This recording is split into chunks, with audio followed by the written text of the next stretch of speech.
रंग रे को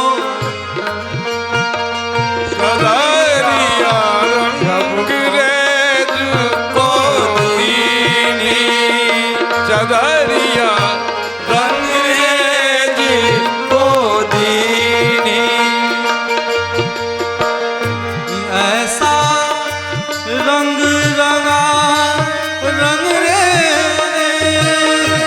ऐसा रंग रंगा रंग रे लालो लाल कर दीनी चदरिया दीनी रे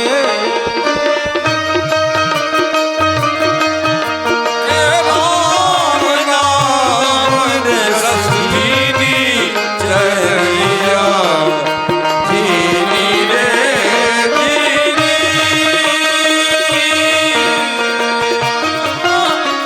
रस दीनी चदरिया दीनी रे चादर ओढ़ सम कामत करियो दो दिन तुमको दीनी चादर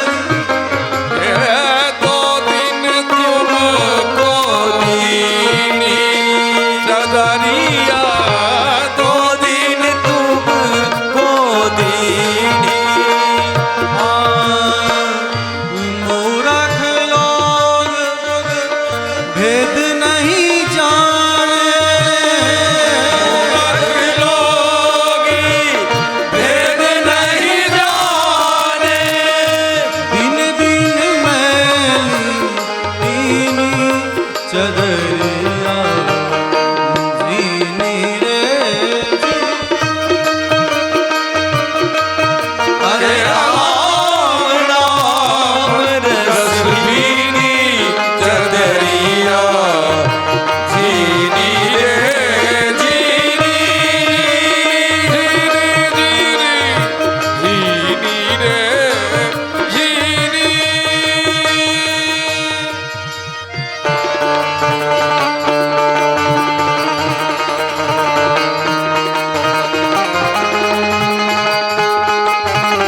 जय हो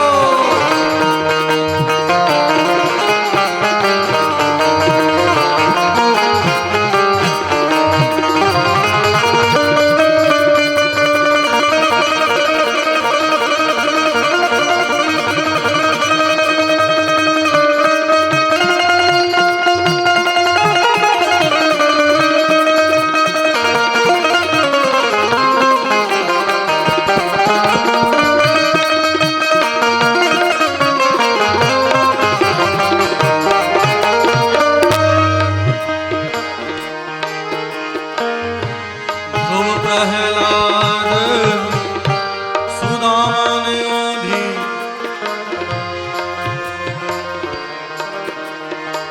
आइए हम लोग दो रागों को और सुनते हैं। जय हो जय हो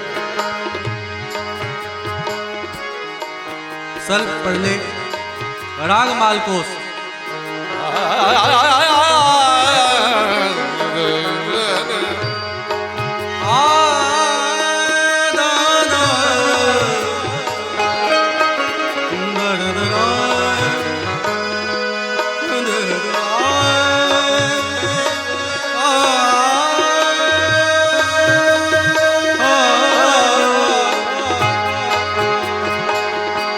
ध्रुव प्रहलाद माने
ध्रुव प्रहलाद बोले ध्रुव प्रहलाद सुदान होए। जय हो प्रहलाद सुदान होए। प्रहलाद सुदान सुदामान वाली जगरिया। जय हो सुदामान वाली जगरिया। प्रहलाद सुदामान वाली प्रहलाद सुदामान रंगीले रंग महल में खेली रहे दो होली रंग महल में खेले रहे दो भाग। आज अगहन में होली क्या बात है। रंगीले रंग महल में खेली रहे दो रंगीले रंग महल में खेले रहे दो भाग। रंगीले खेल महल में खेल रहे हैं बाप। रंग रंग महल में खेल रहे हैं बाग। जय हो रंग महल में खेल रहे हैं। लाख भैरवी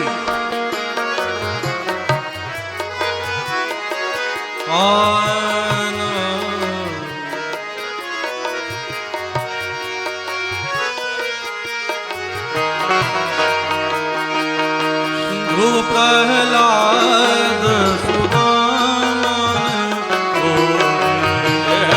ध्रुव प्रहलाद सुदान होए। ध्रुव प्रहलाद सुदामान ध्रुव प्रहलाद सुदान होए। अरे सुदामान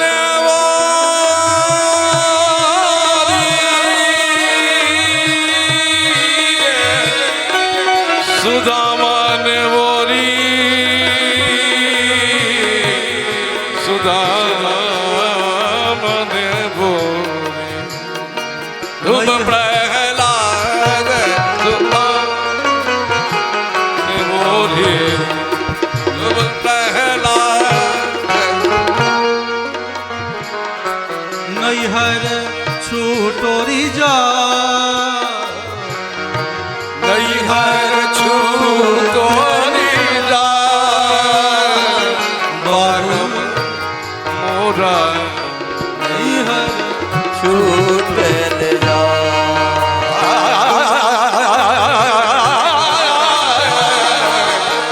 नैहर नैहर नैहर छूटोरी जाए बाबू।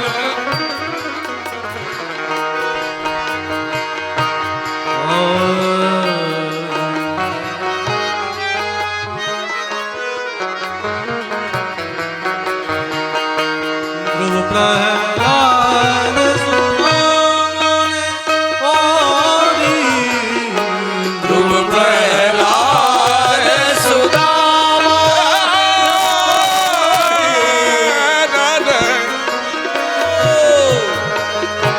सुखदेव ने निर्मल कीनी ध्रुव प्रहलाद लाद सुदामान होरी। सुखदेव ने निर्मल कीनी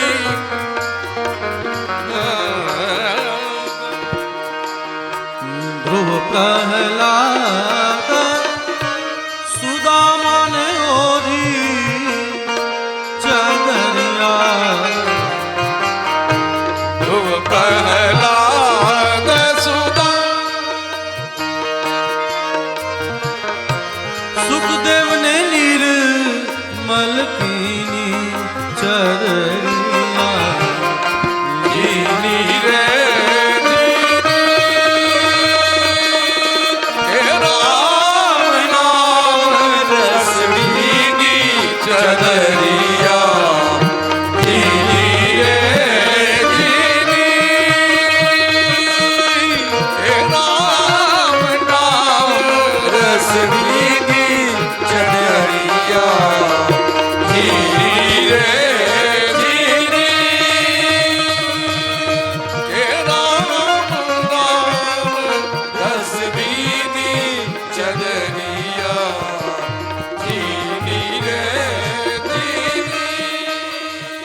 रसमीनी चदरिया भीनी रे जीनी। हे राम नाम रसदीनी चदरिया जीनी रे भीनी रे जीनी रे जी जीनी रे जी। बोलिए भक्त वत्सल भगवान जय हो। तो यह मानव के तन का चादर ही तो है, जिसे रंगने वाला कोई और नहीं गुरुदेव होते हैं। जब जिस जीव को रंग देते हैं वैसा ही चलता है। इस प्रकार भगवान श्री सुखदेव परीक्षित जी को कहना चाहते हैं, परीक्षित जी महाराज,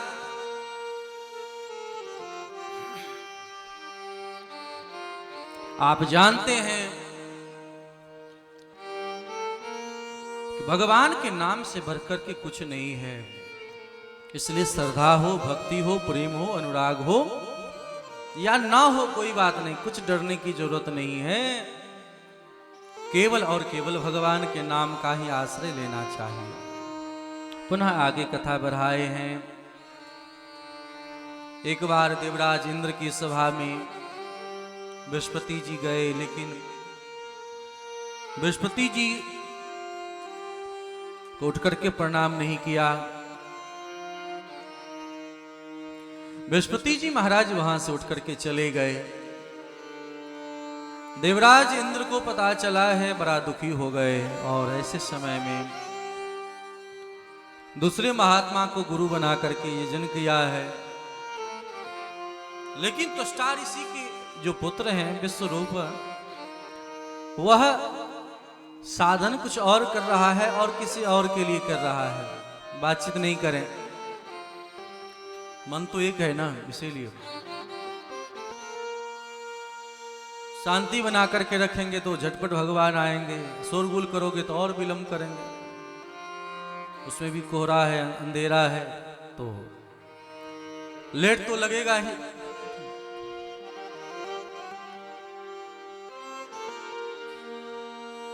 इस प्रकार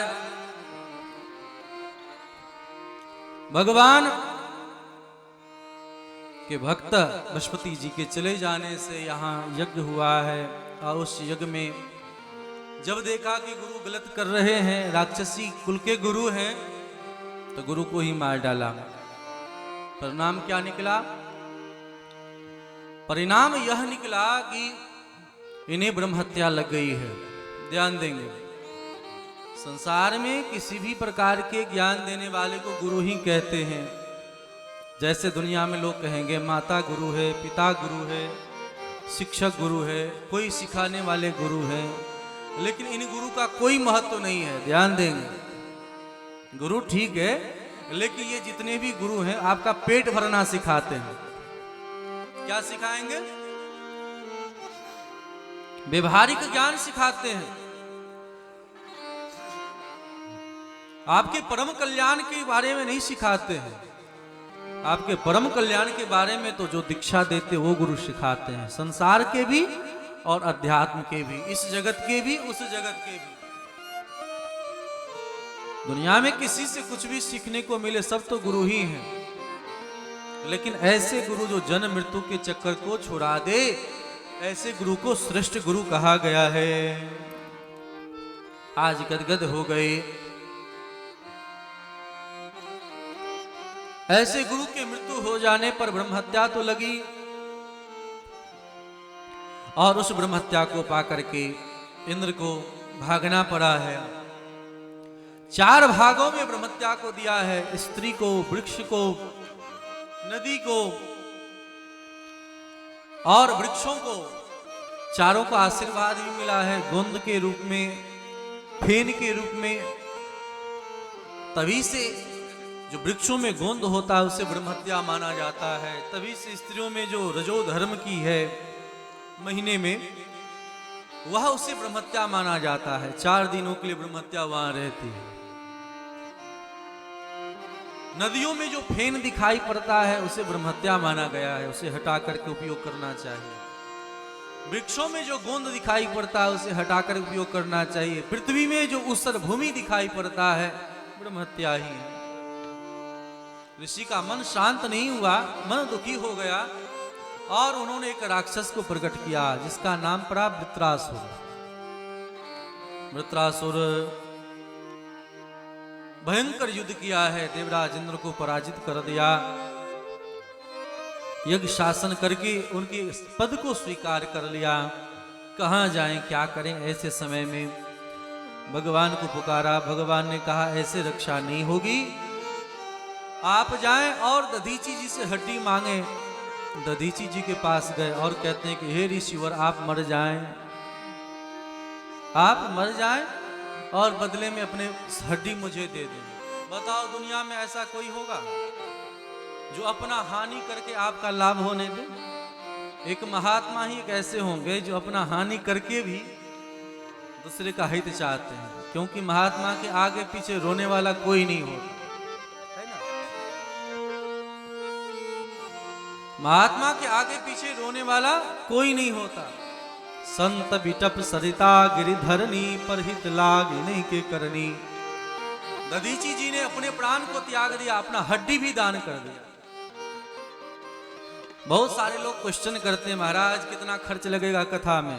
आज तक जितनी भी कथाएं की हैं मैंने कहीं डिमांड नहीं किया है, तो मैं क्या कहूं कि मेरा क्या खर्च हो सकता है। हाँ, इशारा में पूछना चाहो तो मैं इतना जरूर कहूंगा, आप जितना भी दोगे वो कम पड़ेगा। बोलो राधे राधे। राधे राधे। क्योंकि मेरा है वो आपका ही तो है। अपनी पूरी कथा में पूरे जगह के जितना जगह मैंने कथा किया, प्रायः सभी जगह के आयोजक आते हैं। ऐसा तो नहीं है कि चलो आज आ गए बस आना नहीं है तो लूट खसोट के चले जाओ। अरे किसके लिए हम जमा करेंगे? मेरा परिवार समाज तो आप लोग ही हैं, इसीलिए। लेकिन आप लोगों को भी सोचना होगा कि हाँ हम जा रहे हैं जहां क्या जी सर।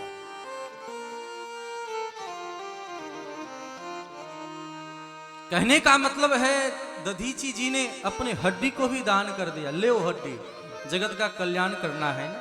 देखो, जब संसार में बड़े बड़े परमाणु बम आदि बना, अस्त्र शस्त्र बना, तो युद्ध का आसार बन गया। उस समय सबने अस्त्र शस्त्र को, मंत्र को ले जा करके लोगों ने दधीची जी को पिला दिया। तो दधीची जी अपने आप में महापरमाणु थे। तो जगत के कल्याण के लिए अगर कुछ त्याग भी करना पड़े तो कर देना चाहिए। और दधीची जी महाराज ने हड्डी दिया। उस हड्डी से 3 धनुष बना। कौन कौन? एक गांडीव, एक सारंग और एक पिनाक। जो जनकपुर में टूटा उसका नाम पिनाक। भगवान राम के हाथ में है वह सारंग, नारायण के हाथ में है सारंग, और अर्जुन के हाथ में उस धनुष का नाम है गांडीव।